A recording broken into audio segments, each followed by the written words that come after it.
Hello, visibility hackers, and welcome to this episode of The Live Show.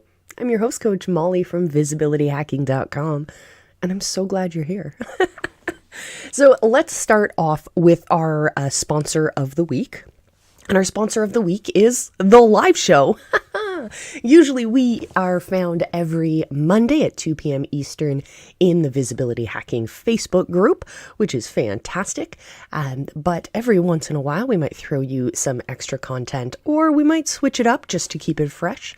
So join us Mondays, 2 p.m. Eastern in the Visibility Hackers group for The Live Show, helping you and your small business build those connection machines, find your ideal customers, and take your business to the next level.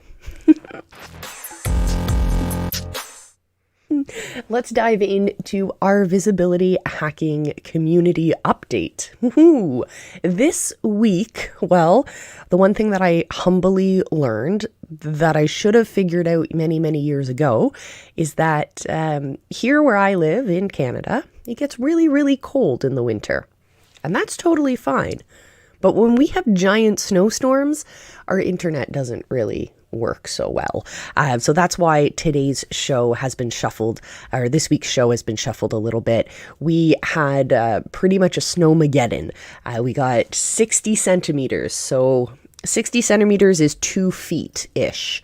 But it feels like a heck of a lot more than that because the snow was blowing around and it was heavy, and I literally spent 4 hours shoveling my driveway. I don't have a large driveway at all, but 4 hours before I gave up. And there was still about another 2 hours to go throughout the day. So it was exhausting, and I was busy doing that instead of running the show. So, but here you are. You have me here. I also have some really fun, exciting news. So the first little news, I teased it last week. We've now done all of the work to get the Visibility Hacker podcast set up. I'm sharing these updates with you guys because I want you to see at what speed are we working and what kind of results are we seeing because of that. So this week, last week, my big focus was getting that podcast set up, making sure that the episodes we have available are put up on there, and that we have that system ready to go. And so I'll be putting in a couple more episodes before we officially launch, so that on launch day, you'll have quite a lot to enjoy. And it's not just going to be the monologues and the interviews and whatnot from the live show here, but it also includes some exclusive content that's only available on the podcast. Because sometimes I feel like sitting down and just recording some audio, and those clips will all be available only on the podcast. So that's super exciting. If you're interested in helping us get that out to the world and share it with the world when we launch, definitely let me know down in the comments and I'll put you on our launch list for sure. And now the big news. I have to wet my whistle for this update. I'm so excited for this. So I'm always looking for silver linings and for better ways to negotiate and for better outcomes from negotiations. And I think that going into a sales call is always an opportunity to negotiate. Maybe you might get fixated on the idea of negotiating for price, but I always look at the idea of expanding the pie. If you've been around here for a while, I'm sure you've heard me talk about the pizza party and the idea that instead of fixating on splitting up that one pizza, that's 8 slices of pizza between 12 people in the room or whatever, we have to take a step back and look at what other assets we can add into this deal. And so that is the mindset I always go into when there are sales calls or calls that I know are going to be like next step calls. So anyways, I had one of those. And unfortunately, I knew what the next step was, and I really want to be part of that next step, but because of current regulations and international travel restrictions and things like that, I'm not able to take that next step with this person. And that honestly breaks my heart because the relationship I have with this person and their programs and the way that they teach and the way that they coach is really, really powerful. And it works for me. It's the reason why I've been able to build visibility hacking to what it is today as a business. So Anyways, I get on this call and I know going into the call, I have to say no. But saying no feels not so good, because if you know you can't go and you can't participate in this program, saying no on that sales call with a good salesperson they're just going to start listing off all of your objections and countering each of those, which feels like they're not really listening. So instead, what I decided to do is to think of an alternative next step. So instead of, this is either going to be I join your program or this is the end of our relationship, instead I went into the call and I said, I have a second option, because I don't want this to be the end of our relationship. I don't want this to be a goodbye, because your program and your work is really important to me and I really want to be part of it. And so I proposed something different. I proposed that we work together and build them a show, because clearly that's my thing. So you're actually going to see here in the visibility hacking world a lot of fun tests. I'm sure you've seen that happening in the last couple episodes that I've been popping on for, because the internet signal and all that fun stuff. But we're working on nailing down what right now is the most powerful way to play with the algorithms. Instead of what I've been doing for the last couple years is really looking broadly at being on multiple platforms at once, building those communities in multiple places, and then repurposing that content cross-platform, which hasn't been the most powerful in the last couple months, we've noticed. And so we're going to take a drastic shift. We're going to take something that we hold as a pillar of our organization, of our movement, and we're actually going to start shaking it a little bit. We're going to test it to see if that really is the strongest pillar, or we should be looking at putting our content out in different ways. So we're shaking that up.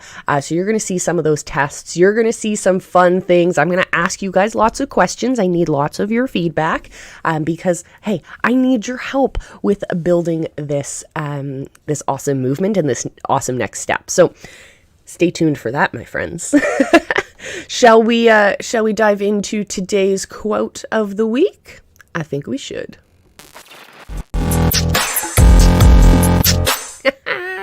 Our quote of the week this week is, don't limit yourself. Many people limit themselves to what they think that they can do. You go as far as your mind lets you. What you believe, remember, you can achieve. And that quote is from the one and only Mary Kay Ash from Mary Kay Products. And yeah, when you're a door-to-door makeup salesman, you're going to get a lot of no's. You're going to get a lot of doors slammed in your face. And that's the same when we're running our organizations and our movements online as well. When we're trying to sell our products on social media, we're going to get a lot of no's. We're going to get a lot of doors slammed in your face. But the reality is, if you set that intention and you set that goal in your mind, take the action steps on a regular basis to make that happen. And if you're feeling like the big wide internet is a little bit of a scary place and you're feeling like you don't want to have any doors slammed in your face today, then join us in the visibility hacking movement and we will build you up. Tell us what your worries are, tell us where you're stuck, and we will help you get back on track, because your business matters and your message matters. Let's get into this.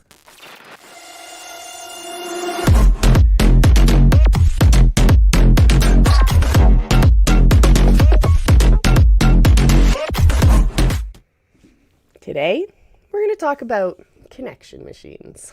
If I look back at the connection machines that I've been implementing in the last couple years in my own business, in the business of my clients, I always look back to how podcasting is kind of where I started, the previous days to podcasting. First off, if you want to learn about the history of podcasting and how actually it all started, it wouldn't be podcasting if there wasn't NFL and football players and Dallas Cowboys.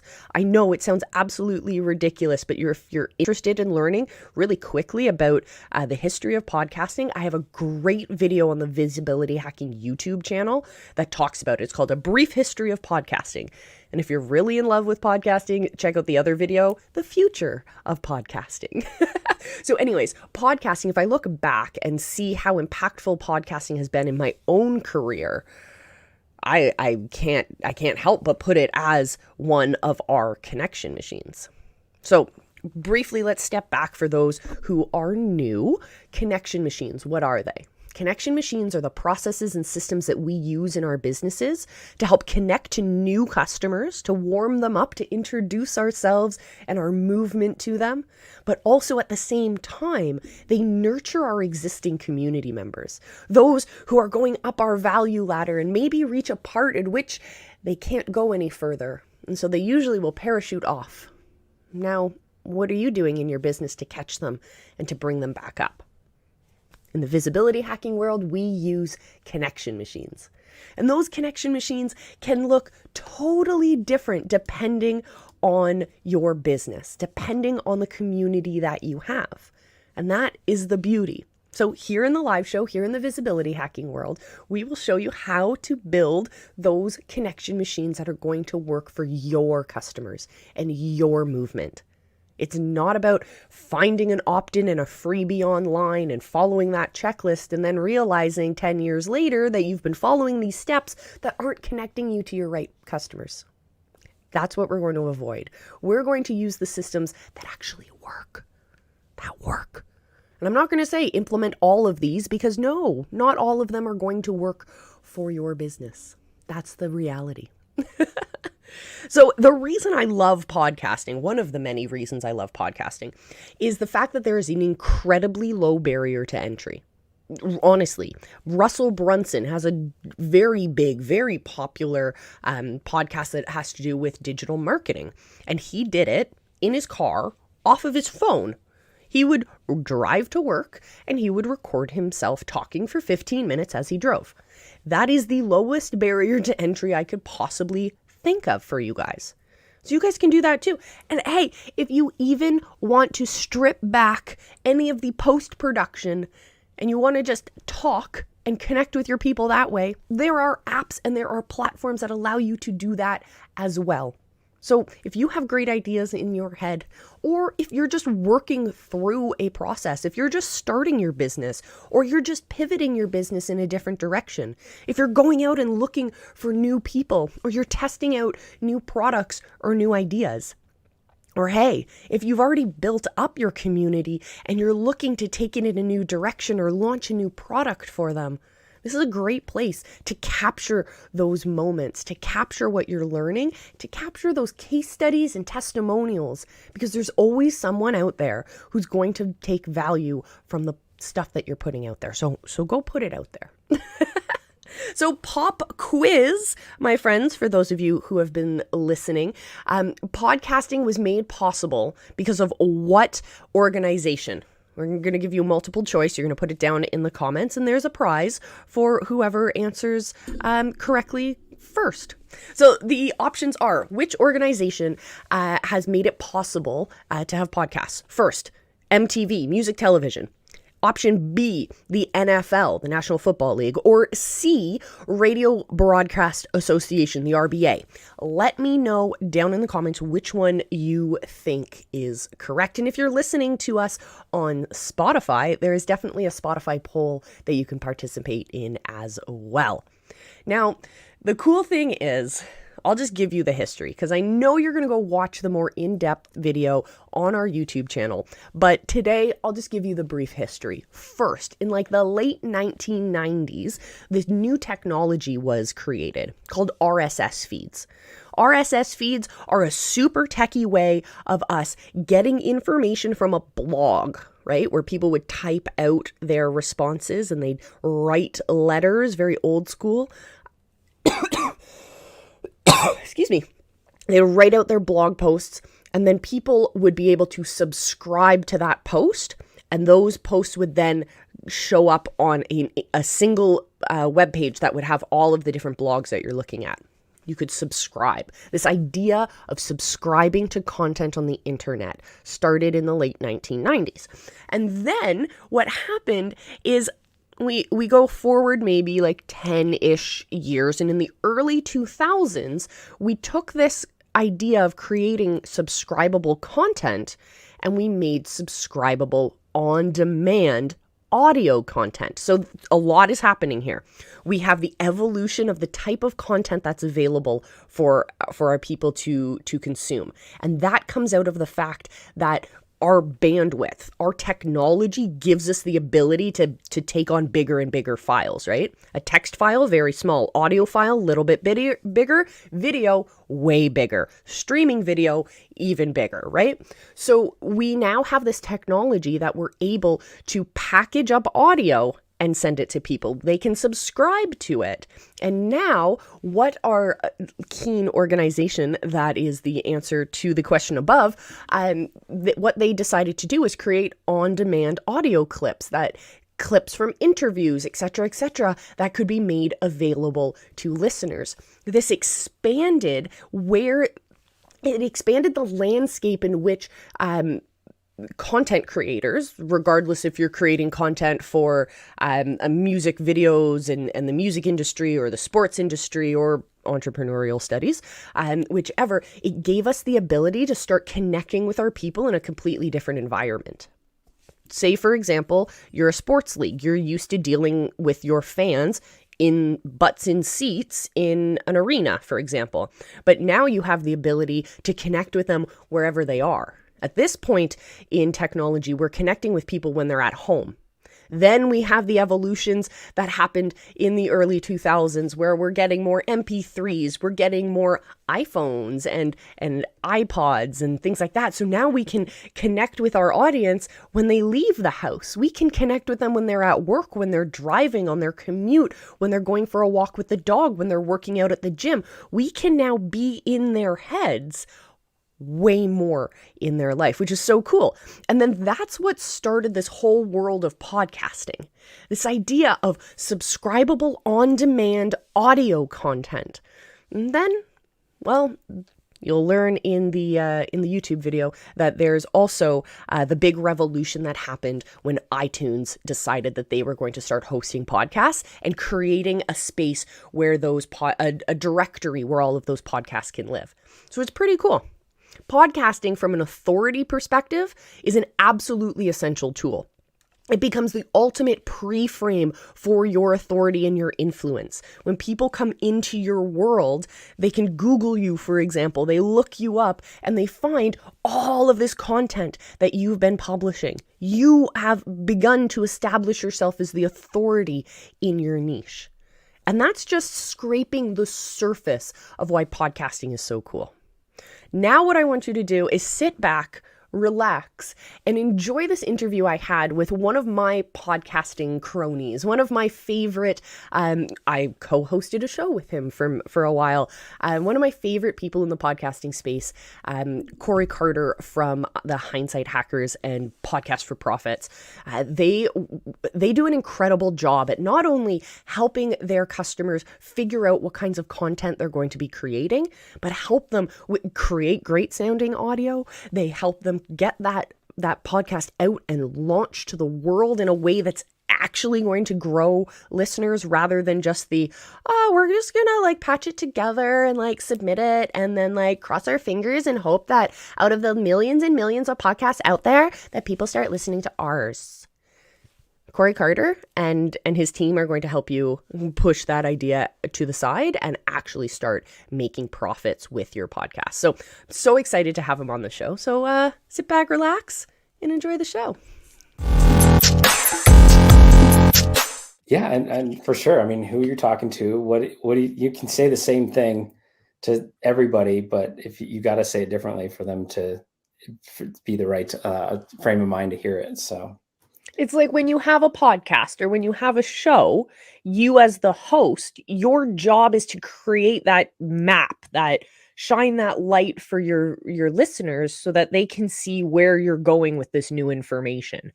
They need to understand why they need to listen to the guests that they have on your show or the experts that you have or the tools and resources you're showing them. And framing that experience is what you have to do. And I love it. All right, everyone. I've got Cory Carter here from the Hindsight Hackers, and we love to just chit chat all the time, but I thought I'd bring you guys into the conversation because today we're talking about podcasts. So Cory, welcome. Hi. Say hi to everyone. Hello, hello. So excited to be back with you. I know we haven't recorded in a long time, so too long, and this is the way. This is the way to actually finish a year to then start the year it right? Like getting together with some of your favorite people and having some fun conversations. Talking about connection machines, I think that doing this is the way to build those connections. Even when you feel like you have no audience, no influence, no followers, no clout, whatever you want to call it, it realize that that's not actually what's important, my friends. What's important is finding those people who you can have these conversations with, who you can connect with, learn from. Cory and I am so honored to know Cory, and we've known each other for what, 2 years now? A year, 2 years? Year? Yeah, 1 to 2. I mean, it's over a year since we were doing a 100th episode of Hindsight Hacking together, but yeah, so I'd say it's closer to that 2 year mark that we've been hanging out. Never in person, right? Always across the border that we sit, but we still get to hang out. And it's really cool because Cory and I met entirely online, as you say, but our connection drew us to a conversation one day where we asked the big question of, "Hey, you want to do a show together?" Where we were able to explore with your business partner Ron Cool, the one and only Ron Cool, that is. Where the three of us were able to dive in and explore issues of visibility when it came to SEO, and we talked about different kinds of launches, and it was just an awesome opportunity. The whole podcasting sphere, I think, is really, really powerful. Yeah, I mean, here's one way that it's powerful. Ron and I, we were building our business part time while we had six-figure a year jobs. It took us starting our podcast to truly take that to the next level where both of us were able to leave our jobs and not miss a beat on our income. That is so powerful. Like, and you're not just creating content for the sake of content at that point. If you actually want to start making money from that, you first have to have those connections with your audience, and then you have to have a plan behind the scenes. You have to know, I'm assuming you need to know how to launch your podcast so you get the big audience in the first place, and you have to know how to have great content in the first place that people will want to listen to, and then you have to have some kind of system on the back end to actually make money. Or am I completely wrong and everyone's just making money from sponsorships? No, we don't teach anybody to go get a sponsorship. Like we it's one thing. Like this is why I wanted to come onto this show and have this conversation with you, because it is about the connections. And when you have yourself a podcast, you create your own platform for people to come and chat with you with. And I'm sure you've felt this as you've had your many podcasts, that anytime you ask somebody to come on a show, they say yes. Like I don't know about you, but we have never had someone say no. We've had people not answer. We've had Yeah. people say maybe soon or whatever, but nobody's ever directly said no. And we are on episode like 270 or something like that in the show. Not every single one's an interview, but it's just crazy. And so it is about those connections. And part of that whole process is you build the relationships, and then you find a way. Like, do you, as a person on your coming on your show, can you solve a problem that they had that you just heard them talk about? And if you can, right there, you can monetize. Like monetization 101, the person you're talking to, this can become a quote unquote sales call, right? Because you're just building that connection, you're building that relationship, and then if you can solve that problem or not. Or maybe they have a friend that you can solve their problem, or whatever it is, right? But it starts with building the relationship. It starts with these conversations. And it's for us, we have a conversation before we get on the show, and then we have a conversation during the show, and then after you stop recording, you're like, oh, I have this, I can solve this or whatever, right? And then once the show goes live, there's all these contact points Mhm. of you to continue that relationship without ever having to think about it, without ever having to be like, oh, it's 1 year, I got to follow up with this potential client. No, it's just natural way to have these contact points and build the connections and monetize a show. Oh, I love it. I love it. I love it. Okay, so you guys not only help people create great podcasts and get them all launched with all their awesome micro content and all that fun stuff, but you guys have a show that you do on a regular basis. Tell us about the show. How did it start? Get any cool stories behind the scenes we need to know about? Yeah, I mean, it is kind of funny.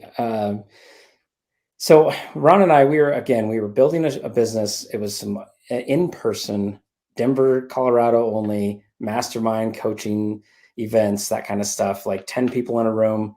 I mean, small and intimate, right? And then one day Ron came to me and he's like, "Hey, you go find out. You got to go find out what is sideways marketing, so we can do it." And I'm like, "I've never heard this," and to this day, I still don't know what sideways marketing. But that was the term that he said to go search. And when I started my search, I discovered ClickFunnels. When I discovered ClickFunnels, I heard Russell Brunson and Steve Larson yelling at me to go do a podcast, or at the end of the day, just go publish, right? Go publish every day for a year, your life will change.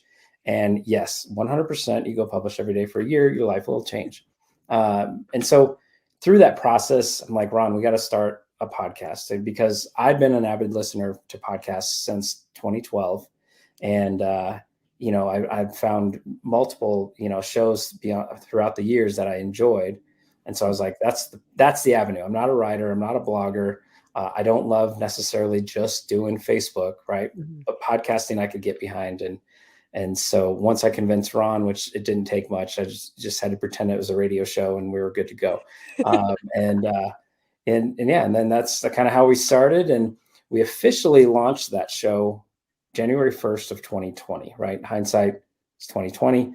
And so it made sense. But our whole tag is, we talk to highly successful entrepreneurs and we ask them about their hindsight to give our listeners clearer foresight. Ooh, I love it. Okay, did you have you had speaking and public speaking experience because you guys were doing the masterminds and whatnot, but Yeah. did you guys have the tech background, all of the cameras and the live streaming and the podcasting, all of that stuff? We we didn't have necessarily the tech background in regards to podcasts, but Ron's got a degree in graphic design, and so when we were in this program to learn how to do it ourselves, and they're like, "You got to make this cover art," and somebody's tried to charge us a bunch of money, and we're like, "Well," Ron is like, just do this, right?" And then we're both, somewhat knowledgeable, and we had our agency that we were doing some stuff before we officially launched the show, and we were already editing some shows, podcasts. So that was easy. And I just truly, in 2019, fell in love with the audio side of podcasting and editing.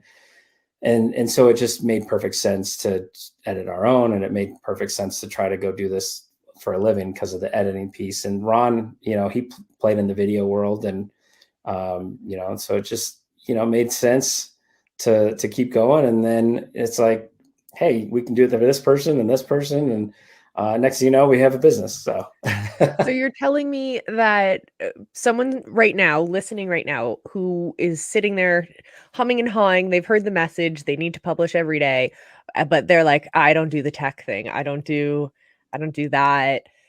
You're telling me that there is a service where they can just hand off their recording and everything else is done. yeah, I mean, 100%, 100%. There's several folks out there. I would say we are the best. Go to gethhm.com if you wanted to look at that. But at the end of the day, I mean, there's a couple things for people that ask that question. I am not tech savvy enough.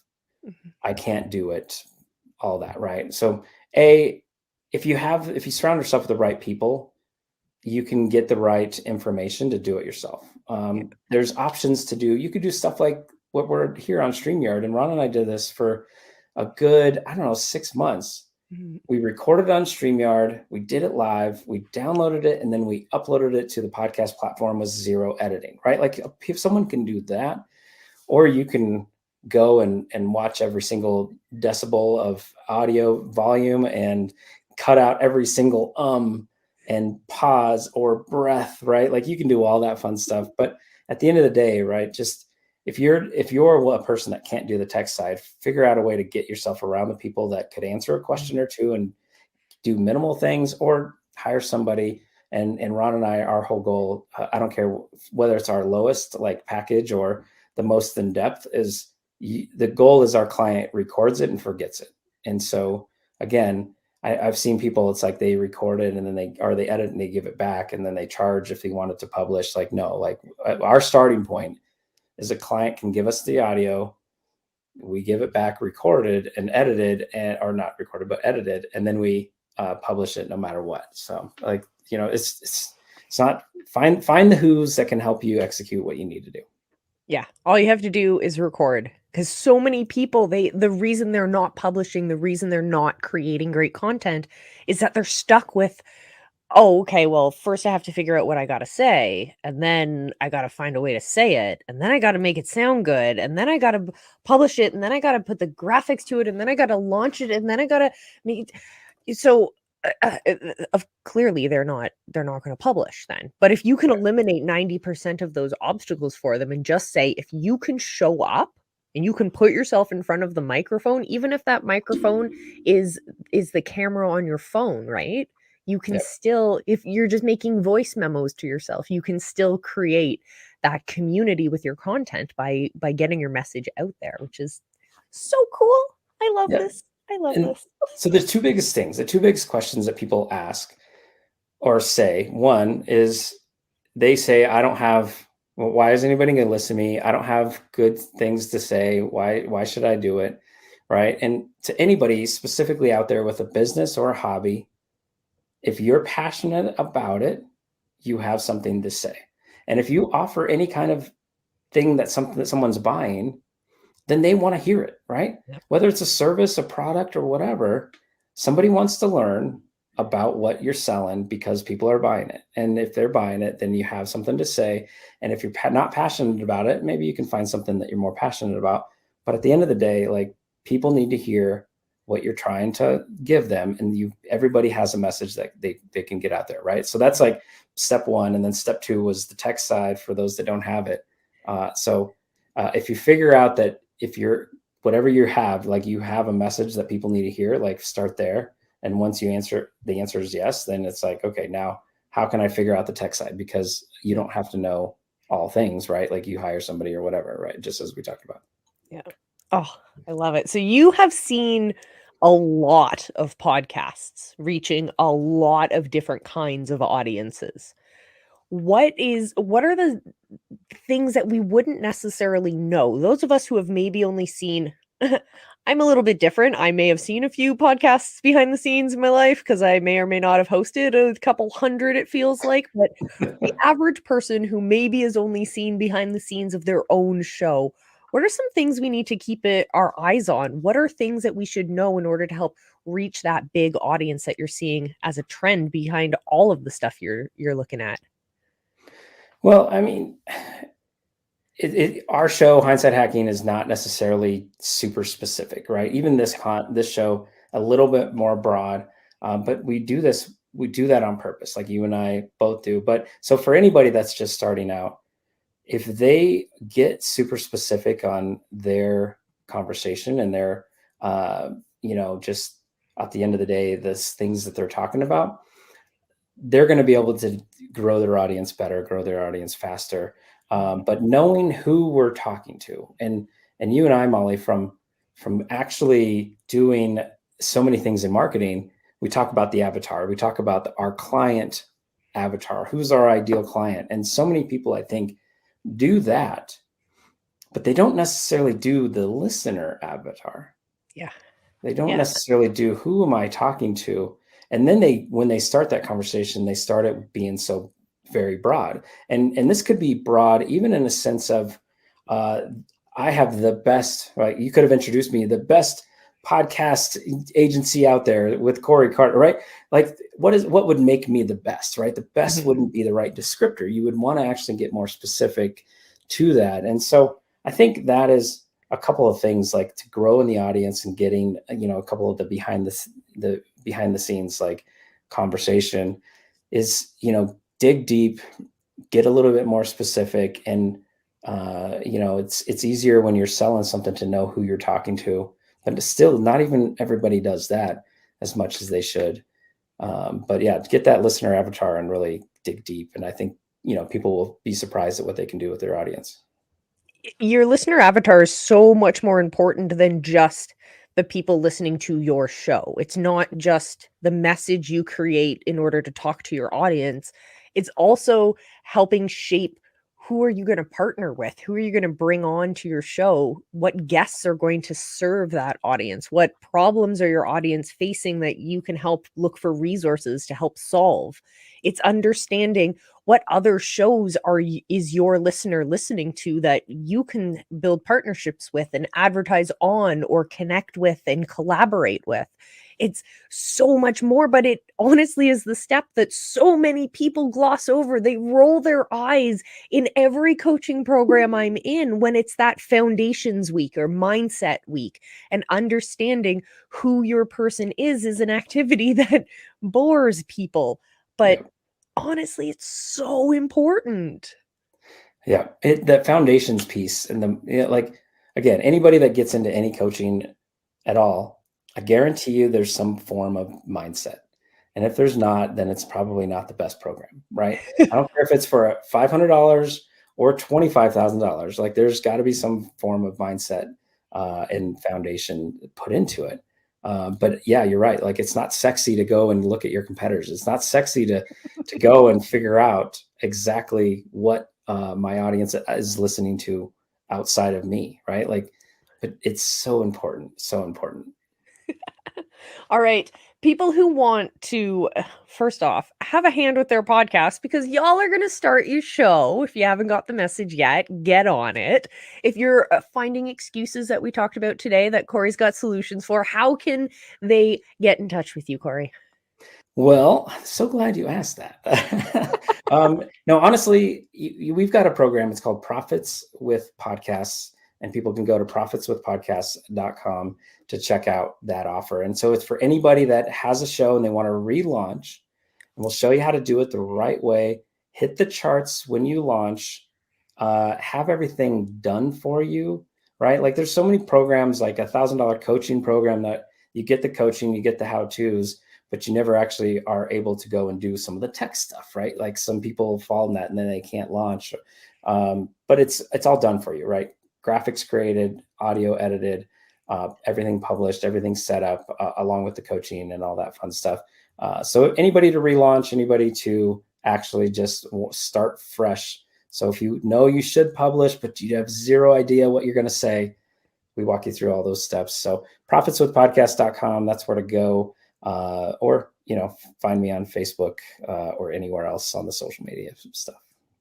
Oh, I love it. Cory, thank you so much for joining us for this episode. It's been absolutely great. But you guys at home, you guys listening, you're going to hear more from Cory because we're going to keep picking at his brain. But thanks for being here with us, Cory. Molle, it's a blast as always. And thanks for having me.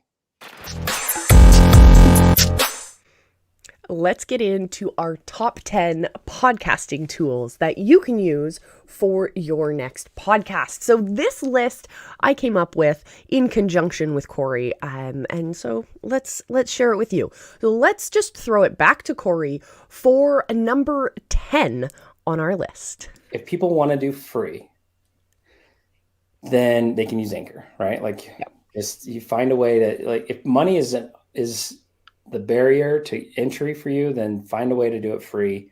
You don't need a fancy microphone. You don't need a fancy anything. You just need a place to record like your phone. And then you need a place to host like Anchor. That's the free version. And anybody that brings up an excuse of money, they can't do it because of money, then boom, that's checked off. You no longer have that excuse. Anchor or some way to do anything free, like it's out there. And number 9 on our list is really focused on our sound quality. So it's making sure that we have a microphone. Whether our microphone is a very fancy, expensive, professional audio recording microphone on a crazy stand arm that doesn't vibrate or whatever, or you're simply using a $25 lav mic, those little ones that clip onto your collar and you run the wire down your shirt. Those kind.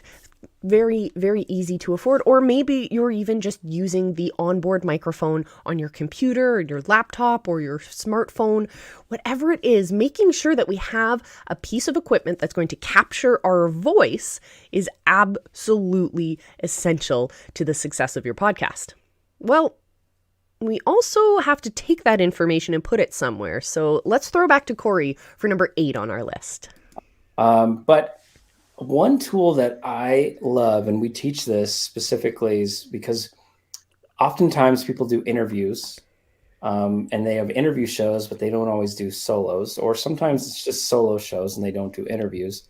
100% the best podcasts are a mix, right? Like you've got your time where you're talking and you're the expert teaching stuff, and you've got the time where you're interviewing and you're sharing their audience with you and all that fun stuff, and building your network and building your connections, right? So best shows have a mix of both. And so we use Zoom, but you could use StreamYard or wherever, but wherever you record your interviews, record the solos in the same place. Mm-hmm. So again, we use Zoom because then it's always the same sound. It's always the same video quality. It's just, it gets comfortable and natural once you get going. And so just pick that one platform, and wherever you do solos, do this interviews at the same place. Number 7 and number 6, we're going to compile together because it depends on the route that you want to take with your content. Do you want to go the route of doing it all yourself, or do you want to take some of that off of your shoulders and hire someone to complete some of those tasks? So Cory gives us 2 great options. One, if you want to do the work yourself. One, if you want to pay for someone to do it as well. So we've put those together as number 7 and number 6 on our list. From a artwork perspective, I think it's so often people are like, I can't afford it or money. Mm-hmm. But Canva's out there. It's another piece that can get it. But, just look at the platform, look at iTunes, and look at where what stands out, right? Like, and if somebody can't necessarily make it to where their little 1-inch square can stand out in a positive way, then go hire somebody, right? Like go to Fiverr, go to wherever, ask a question on Facebook, someone will find you, or come to, Ron and I, and we'll make your graphics, and we'll make it so it stands out and has fun and is professional looking. Like you don't necessarily need to have consistent artwork changing on every episode, but for sure, like your main one, if you can just get somebody to make that main one, if you can't do it, then you can probably get the template from it. And then you don't necessarily need anybody beyond, that first thing. So, Ron and I definitely are a good access point there to help people. But again, people can do it in Canva. Money's not, something that's in the way. And then just take the time to go and figure out how can it stand out. If you have a bunch of words in cursive on it, then it'll be harder to read in the 1-inch square, right? So just that kind of stuff. Number 5 on our list has to do with what we do with our podcast after we've recorded it. So yeah, you can always just pop it up on your podcast hosting platform and then just let people listen to it that way. But how can we actually leverage the beautiful information that we've put out there and connect to people on different platforms? Because maybe they aren't podcast listeners, but that valuable information that you've gotten is still super important. So yeah, you can always make a video version and pop that on to YouTube, for example, opening you up to a new audience. But also, I would recommend heading over and using a tool like Rev. Rev.com is a great place to go, and they will strip the audio out of your podcast, transcribe it, and then once you give that a real quick edit, you can pop that over onto your blog, therefore opening you up to A, a new audience, and B, most importantly, all of the SEO or the search engine optimization that comes from all of the keywords that you've been talking about. Number 4 on our list has to do with sound quality again. Have you ever been in in certain rooms, I know I have always wanted to record audio in a gymnasium, but every time I stand in a gymnasium, the echoing is just ridiculous. And I've been to some of my clients' houses and offices where, again, they have that big open concept feel. They have a lot of glass walls. The reverberation of sound is horrible when you want to record good quality audio. And so our tip that I want you guys to check out, if this is a problem for you, is acoustic foam. You can find a bunch on Amazon if you want. You can find more higher end products at professional audio stores. But basically, you can also just put egg cartons, like the foam egg cartons on the wall. Hit me up if you want to know more details about that. But what you want to do is soundproof your walls. Here in the Visibility Hacking Studio, we have the walls closest to us are actually made of insulation board. They're actually made of acoustic foam, so that we don't get a lot of the other sounds from others around us, and we don't get our own echoing sound. So look at acoustic foam, and if you want to take it the next step up, check out these things called Room. ROOM. You gotta Google it. And these are soundproof booths. So you can purchase like a telephone booth, for example, where you can go in, you can record your audio, you get no sound from outside, but also people from outside can't really hear what you're doing, so you won't be interrupting anyone. I know that there's a couple of YouTubers and podcasters that I follow who do all of their recording at home, where their kids are running around, and they've been able to find that peace and quiet for recording by purchasing one of these rooms. Now, number 3 on the list is for anyone who really wants just a free editing program. Because if you want to chop out certain sections of your audio, you want to chop out the ums and ahs, if you want to get real technical about it, you can do all of that on a variety of different free audio platforms. I personally started out by using what was already came preloaded on my computer. I am a Mac Apple user, so I was using GarageBand for a long time as an editing platform. And let's be completely honest, when I'm traveling, I also use it on my laptop still. So find a free audio editing program that'll help you add in your intros, all of that kind of stuff if you want, and then it'll make your audio sound a little bit better. Now, this number 2 on our list is for those who really want to step it up a notch, and they're like, GarageBand, not good enough. I want pay for good sound. So what you can do is you can hire, as Cory mentioned before on Fiverr, you can hire an audio engineer, and they can go in and really tweak your sound.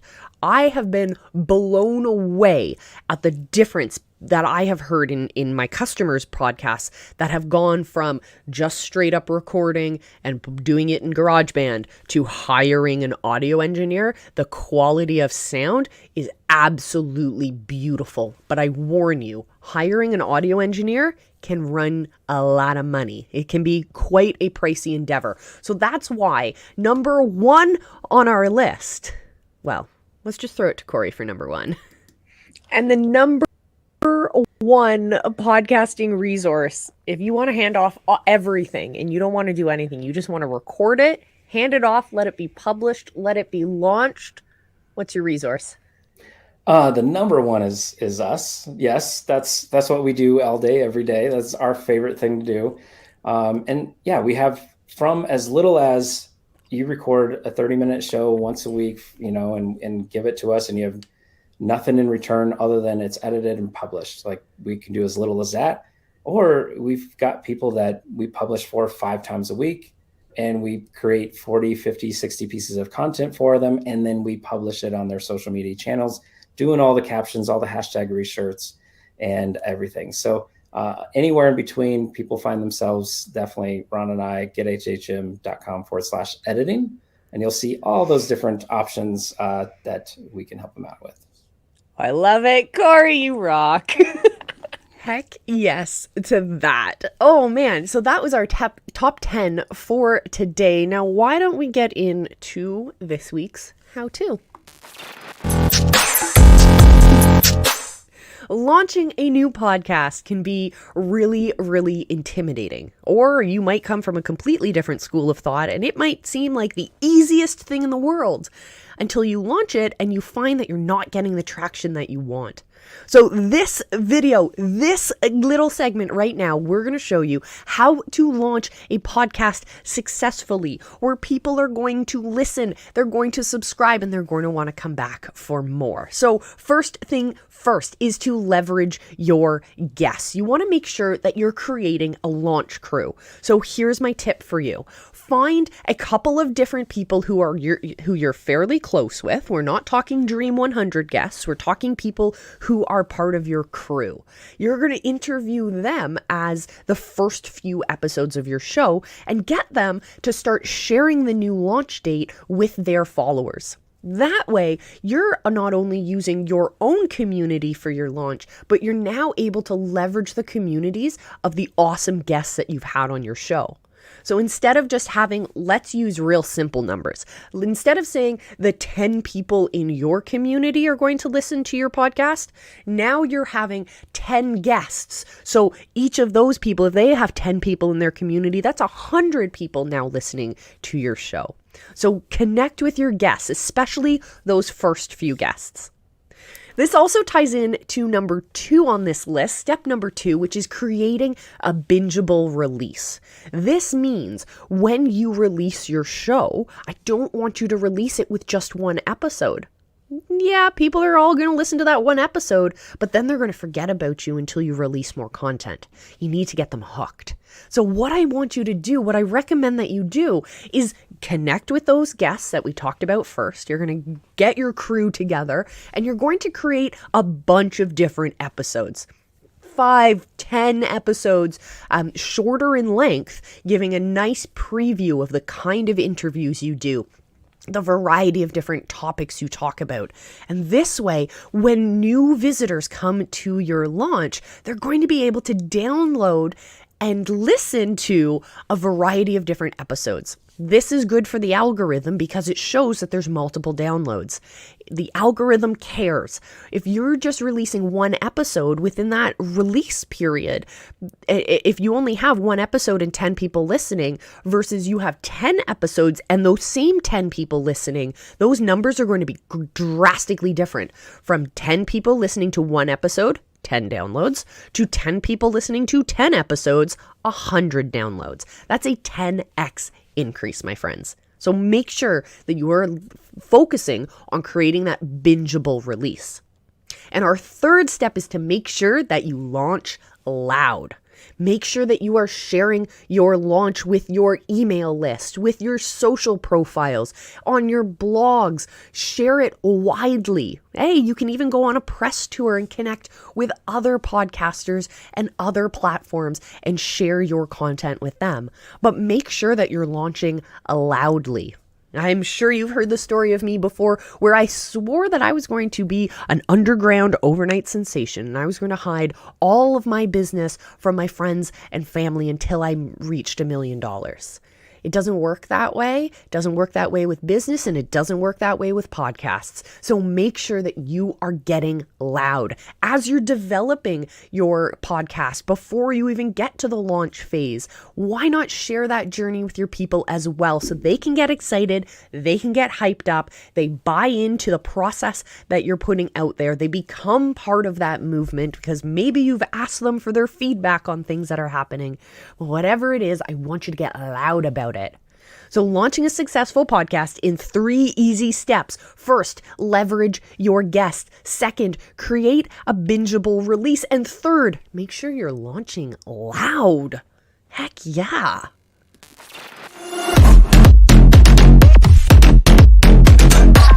This week on my bookshelf, I was reading the book of Coaching for Extraordinary Coaches. This is a physical, tangible book I was reading. I picked it up off of Amazon, and I think it was a really, really fantastic read. I read this in conjunction, actually, with another coaching book that took a completely different approach. So on the one hand, the other book I was reading was very formal. It was talking about the paperwork you need. It was talking about licensing. It was talking about the legal aspects of of being a life coach. And actually, I was reading them in conjunction with a friend of mine, and who's a new coach, and she came up to me and was like, I don't want to be a coach anymore. This is scary. There's a lot to think about. And I was like, yeah, that book's really heavy. But this book, on the other hand, is the complete opposite. Yes, it is absolutely an essential tool if you want to be a life coach or a health coach or a mindset coach or a business coach, whatever it is, because this book focuses mostly on the mindset, mostly on your role in that relationship. Yeah, you're going to have to read those more boring, dull books that are about the legal aspects of coaching and all of that. But this book, my friends, this book is full of the stories that are going to inspire you. They are full of tips and tricks that will help you get your mindset in check and also allow you to do that as well for your customers and your clients. So I highly, highly recommend you guys pick up the big book of coaching or the book of coaching for extraordinary coaches because it will absolutely change the way that you connect. Even if you're not a coach, even if you're just creating a podcast, for example, this will help you ask better questions. This will help you get to the root a lot quicker and be able to start creating solutions for your people. So go check it out. It's created, it was written by the co-founders of Mind Valley, which you know is a reputable source. So go check it out. And once you've read it, definitely let me know down in the visibility hacking community because I love your feedback on these books. Today's hot tip is all about promoting your podcast. So think about it this way. Getting someone who doesn't listen to podcasts to listen to a podcast is gonna take a lot of work. You're going to have to really change their lifestyle because listening to podcasts is kind of fits within the lifestyle you have, right? So what I recommend instead of trying to beat a dead horse, what I want you to do instead is when you're launching and promoting your new podcast is connect to other podcasters. Promote your show on other podcasts because, well, who listens to podcasts? People who listen to podcasts. And so if you're promoting your new podcast on another podcast, you're more likely to connect with people who already listen to podcasts, so moving themselves over to another podcast to listen to or adding that new podcast onto their listening list is going to be a lot easier than trying to move someone from, say, a YouTube video who that's where they like to consume their content and telling them to go hang out on the podcast, the audio only version. So focus on who will take the least resistance in order to get into your world. My final thoughts for this week are to make sure that you are focusing on building the connection machine that best connects to your people. It has to fit both your lifestyle and the time and commitment that you have, as well as how your people want to consume their content. So creating a podcast is super simple. We've given you all of the resources you need in order to be successful with this. We've given you the experts you need to connect to. We've shown you how to launch in a way that's going to be actually effective in getting your content up on the rankings, on sharing it with more people. But, my friends, creating a podcast might not be the perfect connection machine for your people. So go figure out how they like to consume their content, what they want out of your movement and out of your content, and then go start creating it. Content connection machines are specific to each business, to each movement, and to their wider communities. Guys, thank you so much for joining me for today. I will see you again in our next episode. Until then, remember, I love you. Be excellent to each other and just go live.